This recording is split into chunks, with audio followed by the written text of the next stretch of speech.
అందరికీ నమస్కారం.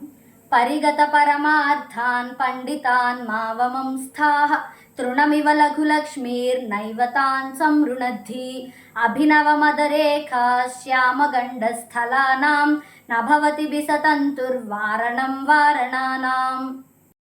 మనం జ్ఞానవంతులైన పండితుల్ని అవమానించకూడదు. అంటే వారికి ఒక గంట డబ్బిస్తే వారు వచ్చి మనకి వారి విద్య నేర్పించేస్తారులే, ఒక కాసేపు డబ్బిస్తే వాళ్ళు మనం అడిగింది చేస్తారులే, ఇలా మనం పండితులను అవమానించకూడదు. మనం ఇచ్చే డబ్బు గొప్ప గొప్ప వారైన పండితులకి తృణప్రాయం లాంటిది, వారికి చిన్న గడ్డిపోచ లాంటిది. దీనికి ఉదాహరణ ఏంటంటే, ఏనుగుకి మదజలం అనేది ఒకటి ఉంటుంది. ఆ మదజలం ఉన్న ఏనుగు చాలా బలమైంది.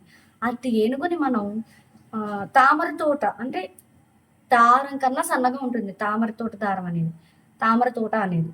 ఆ తామర తోటతో మనం మదజలం ఉన్న ఏనుగుని ఎలా అయితే ఆపలేమో, అలాగే గొప్ప గొప్ప పండితుల్ని మనం డబ్బుతో వారిని పోల్చగలం, వారిని సమతూగగలం అనే భ్రమపడకూడదు. గొప్ప గొప్ప పండితుల్ని మనం అవమానించకూడదు అనేది ఈ శ్లోకం యొక్క భావం.